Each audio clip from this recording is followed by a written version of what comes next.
ఎప్పుడైనా ఒక పని స్టార్ట్ చేసినా అంటే ఇంకో పని మైండ్లోకి వస్తుంది. అసలు మనమే ఇంతనా, లేదంటే మన నేచర్ కూడా ఇట్లనే ఉంటుందా, అండ్ నేనే ఇట్లా ఉంటున్నా, లేదంటే అందరు కూడా అట్లనే ఉంటారా అనిపిస్తుంది ఒక్కోసారి. ఎందుకంటే నేను ఒక వర్క్ స్టార్ట్ చేసిన, బ్లౌజ్ వర్క్ చేసుకుందాం నాది అని స్టార్ట్ చేస్తే ఏమైంది తెలుసా, దాని తర్వాత చూస్తే బ్లౌజ్ పక్కన పెట్టిన క్రేవింగ్. యాక్చువల్గా గారెలు చేద్దామని చెప్పేసి స్ప్రింగ్ ఆనియన్స్ తీసుకొచ్చుకున్నాం మార్నింగ్. కాకపోతే గారెలకి టైం ఎక్కువ పడుతుంది కదా, మళ్ళీ ఎప్పుడైనా ఫ్రీగా ఉన్నప్పుడు చేసుకుందాం అని చెప్పేసి సర్వపిండి ప్రిపేర్ చేస్తున్నా.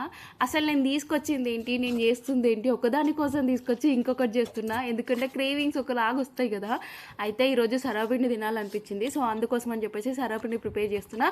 నేను ప్రిపేర్ చేయక చాలా రోజులైంది. అప్పుడెప్పుడో కిటీ పార్టీ అప్పుడు చేసిన సర్వపిండే, దాని తర్వాత మళ్ళీ నేను మైండ్లో ఫిక్స్ అయిపోయినా వర్క్ స్టార్ట్ చేసే ముందు అసలు వర్క్ పై నుంచి లేవకూడదు, అసలు ఎన్ని ఉన్నా కూడా మన వర్క్ కంప్లీట్ చేసుకున్నాకనే ఇంకొకటి అనేలా ఫిక్స్ అయిపోయినా. డుగ్గుని కూడా పడుకోబెట్టేసిన, మంచిగా 3 hours వర్క్ చేసుకోవచ్చు, వాడు పడుకున్నాడు కదా ఏది కూడా ఉండదని చెప్పేసి. కానీ నేను చేసిన పని ఇది, వాడు లేచేసరికి ఎంత పెద్ద పని చేశానో.